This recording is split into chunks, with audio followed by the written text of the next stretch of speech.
Hello student, welcome back to my channel SK classes Telugu. आज हम law of reflection of light, प्रकाश के परावर्तन के नियम के बारे में पढ़ेंगे।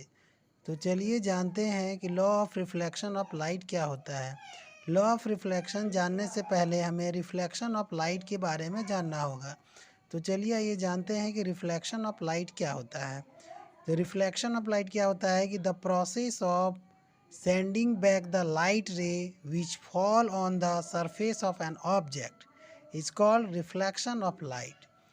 जब प्रकाश की किरणें किसी सतह से टकराने के बाद वापस लौट आती है तो इस घटना को हम प्रकाश का परावर्तन कहते हैं। यानी कि जब प्रकाश की किरण किसी सतह से टकराने के बाद वह लौट जाए, यानी कि रिफ्लेक्ट हो जाए। टकराने के बाद क्या हो जाए? रिफ्लेक्ट हो जाए। तो इस घटना को हम प्रकाश का परावर्तन कहते हैं।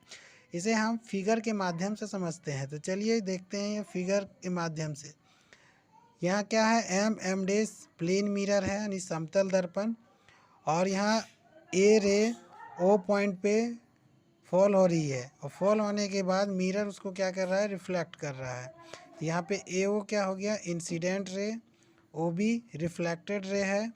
और रे ए जिस पॉइंट पे फॉल हो रहा है वह पॉइंट है पॉइंट ऑफ इंसिडेंस, यानी आपतन बिंदु। और आपतन बिंदु पर एक परपेंडिकुलर डाला गया है, उस परपेंडिकुलर को हम नॉर्मल कहेंगे। और नॉर्मल और इंसिडेंट रे के बीच जो एंगल बनता है उस एंगल को हम एंगल ऑफ इंसिडेंस कहते हैं, यानी आपतन कोण। इसे हम स्मॉल आई के द्वारा डिनोट करते हैं। नॉर्मल और रिफ्लेक्टेड रे के बीच में जो एंगल बन रहा है उस एंगल को हम एंगल ऑफ रिफ्लेक्शन यानी परावर्तन कोण कहते हैं, और इसे हम स्मॉल आर के द्वारा डिनोट करते हैं।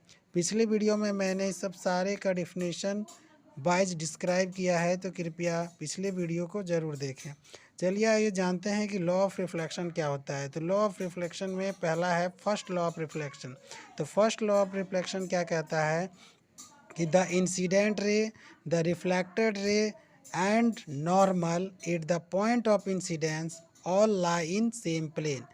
देखिए यहाँ क्या बोल रहा है कि incident ray, reflected ray and normal at the point of incidence, यानी कि इंसिडेंट रे, रिफ्लेक्टेड रे और पॉइंट ऑफ इंसिडेंस पर नॉर्मल, यह तीनों क्या है कि एक ही प्लेन में होता है। यानी तीनों क्या होता है? एक ही तल में होता है।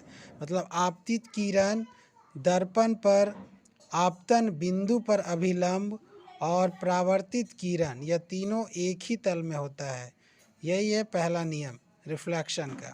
दूसरा नियम क्या कहता है? सेकेंड लॉ ऑफ रिफ्लेक्शन, कि the angle of incidence is always equal to angle of reflection.